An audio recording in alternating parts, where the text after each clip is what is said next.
დილამშვიდობის ეთერში ქრონიკას 9 საათზე ახალ ამბებს გაგაცნობთ. ოპოზიციური მედიას საშუალებით დეზინფორმაცია გავრცელდა. თითქოს შეერთებული შტატების სახელმწიფო მდივანმა საქართველოს ხელისუფლებას ანტიამერიკული მთავრობა უწოდა. წარმომადგენელთა პალატის საგარეო საქმეთა კომიტეტში ოპოზიციის მოკავშირე ჯო უილსონის მიერ დასმული კითხვის საპასუხოდ მარკო რუბიოს არც ქართული ოცნება და არც საქართველო არ უხსენებია. საქართველოს საგარეო საქმეთა მინისტრის შეფასებით უილსონის კითხვა დეზინფორმაციული და აცდენილი იყო რეალობას. დიპლომატი განმარტავს, რომ შეერთებული შტატების ახალ ადმინისტრაციაში საქართველოზე ჩამოყალიბებული პოზიცია ჯერ არ აქვთ, რაც რუბიოს პასუხმაც დაადასტურა. მადლიერი ვარ ტრამპის ადმინისტრაციის მტკიცე პოზიციისთვის საქართველოში ანტიამერიკული ქართული ოცნების რეჟიმის მიმართ. მათ გააყალბეს არჩევნების საქართველოში 26 ოქტომბერს. თქვენი ხელმძღვანელობით რა გაკეთდება იმისთვის, რომ სახელმწიფო დეპარტამენტმა საქართველოს ხალხის სახელით რეალური ფასი დააკისროს ანტიამერიკულ ქართულ ოცნებას.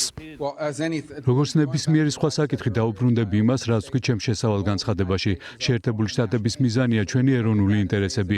ამიტომ ჩვენ შევხედავთ ამას და ვიტყვით, არის თუ არა ჩვენი ეროვნული ინტერესი ანტიამერიკული მთავრობის არსებობა მსოფლიოს მნიშვნელოვან ნაწილში და თუ არა, მივიღებთ შესაბამის ზომებს, რათა ამ მთავრობამ ფასი გადაიხადოს. ეს საკითხი ამჟამად განხილვის პროცესშია. ჩვენ ვეძებთ ვარიანტებს და დამატებით შესაძლებლობებს. დღეს არანაირი განცხადება არ მაქვს კონკრეტულად იმის შესახებ, რის გაკეთებას გეგმავთ, მაგრამ შემიძლია გითხრათ, რომ ეს არის საკითხი, რომელიც განიხილება. და კიდევ ერთხელ ვიტყვი, ეს შესანიშნავი მაგალითია იმის, თუ რატომ მიმართავ ჩვენს რეგიონულ ბიუროებსა და ჩვენს ადგილობრივ ოფისებს, რომ მოგცემ რეკომენდაციები იმის შესახებ, თუ რა ზომები იქნება ყველაზე ეფექტური, რომელზეც მთავრობა, ანტიამერიკული მთავრობა ყველაზე მეტად რეაგირებს. კითხვა, რომელიც დასვა ჩვენთვის კარგად ცნობილმა ჯო უილსონმა, ყველა წინადადება თუ ყველა სიტყვა, რომელიც გაჟღერდა საქართველოსთან მიმართებაში, იყო სრულიად დეზინფორმაციული, ის აბსოლუტურად აცდენილია რეალობას. ჩვენ მთლიან კონტექსტს უნდა შევხედოთ, რას შეეხებოდა განხილვა, რაზე იყო ზოგადად აქცენტები გაკეთებული. ერთადერთი, რაც შეიძლება ჩვენ დასკვნა გამოვიტანოთ დღევანდელი პასუხიდან, არის ის, რომ ჩამოყალიბებული პოზიცია საქართველოსთან მიმართებაში არ არსებობს. მე არ ვთვლი, რომ ეს არის ეს შეფასება შეიძლება არსებობდეს საქართველოს ხელისუფლებასთან დაკავშირებით. მე არ ვთვლი, რომ რაიმე საფუძველი არსებობს საერთოდ ამგვარი შეფასების არსებობისთვის. ჩვენ სისტემურად ძალიან კარგი თანამშრომლობა გვქონდა და გვაქვს ამერიკის შეერთებულ შტატებთან. გარდა ამისა, 30 წლის განმავლობაში საქართველო არის ის ქვეყანა, რომელიც ამ რეგიონში არის ამერიკის შეერთებული შტატებისთვის სანდო პარტნიორი. ჩვენ არაერთხელ გამოგვიხატავს მზაობა და იმედი, რომ ახალი ადმინისტრაციის პერიოდში და პირობებში მოხდება თვისობრივად შეცვლა ამ ურთიერთობების და ამ ურთიერთობების საქართველოს და ამერიკის შეერთებული შტატების ეროვნული ინტერესების შესაბამისად წარმართვა. ეს არის საკითხი, რომელიც ამერიკის შეერთებული შტატების სახელმწიფო მდივნის მიერ არის რაღაც ვთქვათ განხილვის პროცესში. საქართველოს პარლამენტში დღეს დროებითი საგამოძიებო კომისიის მორგის ხდომა გაიმართება. მიწვეულნი არიან ალექსანდრე მეგუთნიშვილი და როსოდან შარაძე. კომისიამ საკუთრებისა და ადამიანის ძირითადი უფლების შელახვის, ასევე ქართველი მოღვაწის გურამ შარაძის სიცოცხლის უფლების დარღვევის ფაქტებს განიხილავს. მმართველი გუნდის განცხადებით, ამგვარი ფაქტების განხილვა ნათლად აჩვენებს, რა ღირებულება ჰქონდა ადამიანის სიცოცხლესა და უფლებებს იმ პერიოდში და როგორ ექცეოდა სახელმწიფო საკუთარ მოქალაქეებს. საგამოძიებო კომისიაზე დაბარებულები არიან ადამიანები, რომლებიც კომისიას მისცემენ ახსნა განმარტებას გურამ შარაძის მკვლელობასთან დაკავშირებით, ასევე ადამიანის უფლებების და ქონების ჩამორთმევის საკითხებთან დაკავშირებით, აუცილებლად იქნება საბოლოოდ ის დასკვნა კომისიის, რომელიც ასახავს რეალობას, რაც იყო 2003-2012 წლებში. მნიშვნელოვანია კიდევ ერთხელ შევახსენოთ საზოგადოებას ის ფაქტობრივად ქუჩაში შეკვეთილი მკვლელობა კომისიაზე დამატებითი მოსაზრებები იქნება წარმოდგენილი, შესაძლოა დამატებითი მტკიცებულებები და რა თქმა უნდა გურამ შარაძის მკვლელობა კიდევ ერთხელ ადასტურებს რა ფასი ჰქონდა ადამიანის ნაციონალური მოძრაობის დროს და როგორ ექცეოდა საკუთარ მოქალაქეებს ნაციონალური მოძრაობა. ჯერ კიდევ ბევრი საკითხი არის, ბევრი ადამიანი არის გამოსაკითხი ამ კომისიაზე. ივნისის პირველ ნახევრამდე პერიოდი, რაც არის დარჩენილი, საგამოძიებო კომისია მე დარწმუნებული ვარ, რომ აქტიურად გამოიყენებს ამ დღეებს, წინ დარჩენილ კვირებს და შემდეგ უკვე დასკვნა დამუშავდება, რომელიც საჯარო გახდება საზოგადოებისთვის და მიეწოდება ყველა შესაბამის უწყებას. სტრატეგია აღმაშენებლის ლიდერი გიორგი ვაშაძე 50,000 ლარიან გირაოს გადაიხდის. ამის შესახებ ქრონიკას პარტიის ერთ-ერთმა ლიდერმა პაატა მანჯგალაძემ განუცხადა. გადაწყვეტილება პარტიის პოლისაბჭოზე მიიღეს. გიორგი ვაშაძეს დროებითი საგამოძიებო კომისიის ხდომაზე გამოუცხადებლობის გამო აკვეთის ღონისძიების სახით 50,000 ლარიანი გირაო 23 აპრილს შეეფარდა. სასამართლომ ვაშაძეს გირაოს გადახდის ვადად 30 დღე განუსაზღვრა. სტრატეგია აღმაშენებლის ლიდერი დროებითმა საგამოძიებო კომისიამ 15 აპრილს დაიბარა, თუმცა ვაშაძეს ხდომაზე არ გამოცხადდა. რის შემდეგაც ჩვენების მისაცემად პროკურატურაში დაიბარეს. გიორგი ვაშაძეს ბრალდება საქართველოს პარლამენტის დროებითი საგამოძიებო კომისიის მოთხოვნის შეუსრულებლობის მუხლით წაუყენეს, რაც დასჯადია.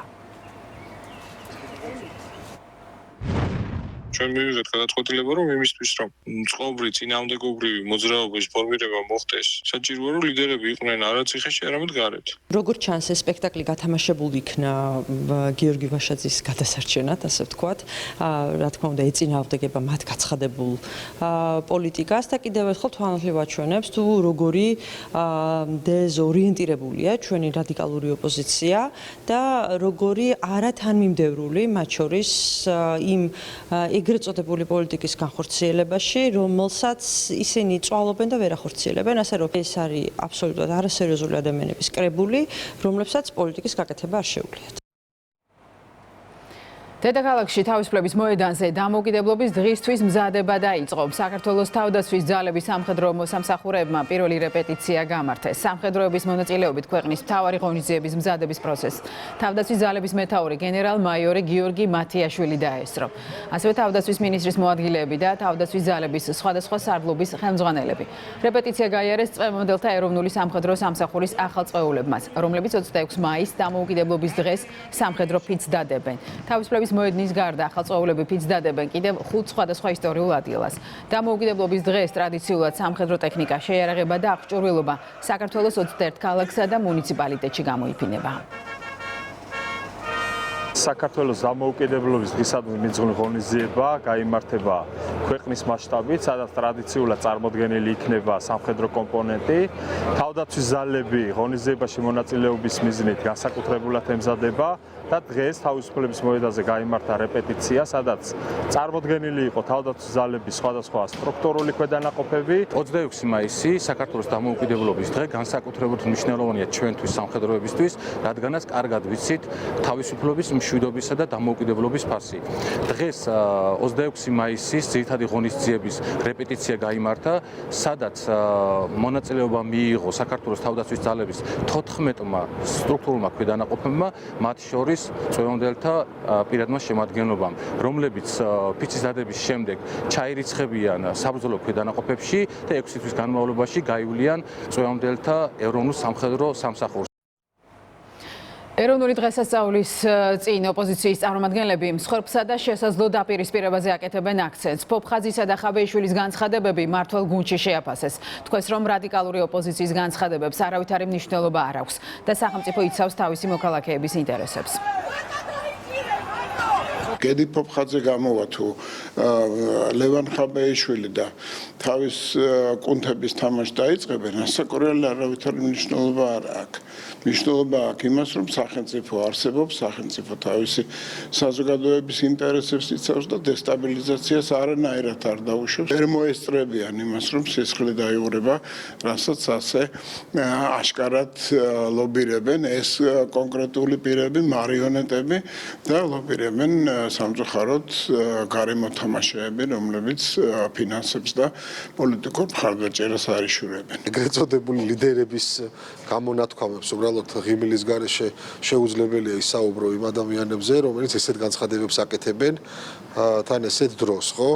მარტივად არის საქმე, ყველამ კარგად ვახეთ, რომ მოვიდა ახალი სცენარი, ერთ-ერთმა მათმა პატრონმა ახსენა სიტყვა რადიკალიზაცია და სცენაზე გამოვიდნენ ის მავნებლები, რომლებიც ძალიან კარგად არის ცნობილი ჩვენი საზოგადოებისთვის. დამოუკიდებლობის დღეს ესეთ მნიშვნელოვან და ესე ვთქვათ სიმბოლურ დღეს, როდესაც შენ აგენტურა და უსამშობლოთა გაერთიანება რაღაც არეულობას გიანოსებს. როგორ მოახერხებენ ამ ყველაფერს? ჩვენი საზოგადოება ძალიან კარგად ნახავს. დეპუტატი ირაკლი ზარქოა ზუგდიდში მოხდარ ინციდენტს პოლიტიკური ანგარიშწორების ნაწილად აფასებს. მისი თქმით, გარკვეული ჯგუფები ახალგაზრდებს საკუთარი პოლიტიკური მიზნებისთვის იყენებენ და წინასწარ ორგანიზებულ პროვოკაციებს ამ გზით აწყობენ. დეპუტატ ელენე ხოშტარიას პარტიის აქტივისტებმა სიტყვიერი შეურაცხყოფა მიაყენეს. ეს ხალხი სიმართლე გითხრა მეწოდება, იმიტომ რომ გამოყენებულები არიან. გარკვეულ ჯგუფებს, ვინც აფინანსებენ ამათ და ჩაუნერგეს ეს სიგიჟეები, ამას აკეთებინებენ. ასეთ ცუდ დღეში აგდებენ ამ ახალგაზრდებს და იყენებენ ესე გათავიანთი პოლიტიკური მიზნებისთვის. ბუნებრივია ეს ხო პოლიტიკური აქტი, რომელიც არა სპონტანური, არამედ კარგად დაგეგმილი და ორგანიზებული იყო გარკვეული ჯგუფების მხრიდან. აი ასეთებს რო არ დარჩეთ ქვეყანა, ამიტომაც მეტი კონსოლიდაცია გჭირდება და ადგილობრივ არჩევნებზე კიდევ ერთი ღირსეული გამარჯვება. ისრაელი დამოუკიდებლობის 77 წლისთავს აღნიშნავს. ოფიციალური მიღება საქართველოში ისრაელის ელჩის რეზიდენციაშიც გაიმართა, სადაც 482 დღის განმავლობაში ხამასის წყობაში მყოფი გადი მოზესი იმყოფებოდა. მას სტუმრებს თავისი ისტორია უამბო. ღონისძიებაზე ისრაელის ელჩმა თავისუფლების და მშვიდობის მნიშვნელობას ისაუბრა. ხაზი გაუსვა ხამასის წყობაში მყოფი ადამიანების გათავისუფლების მნიშვნელობას.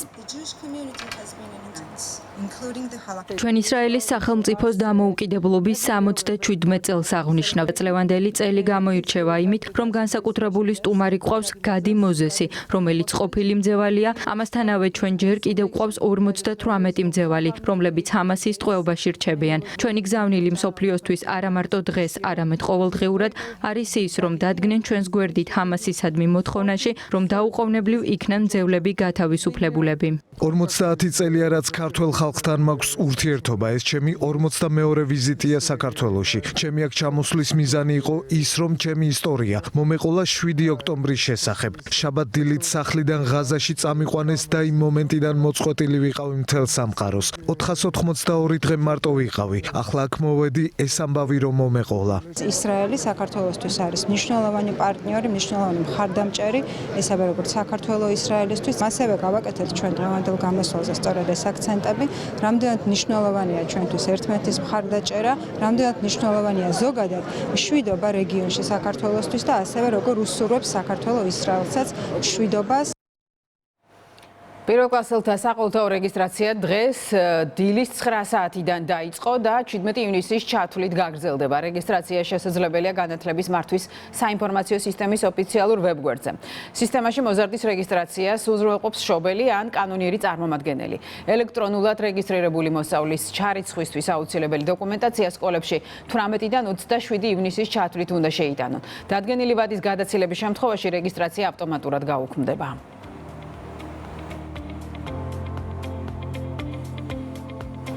ქრონიკა 9-ზე ამით დასრულდა. ახალ ამბებს დაუბრუნდებით 10 საათზე. ეთერს განაგრძობს იმედის დილა.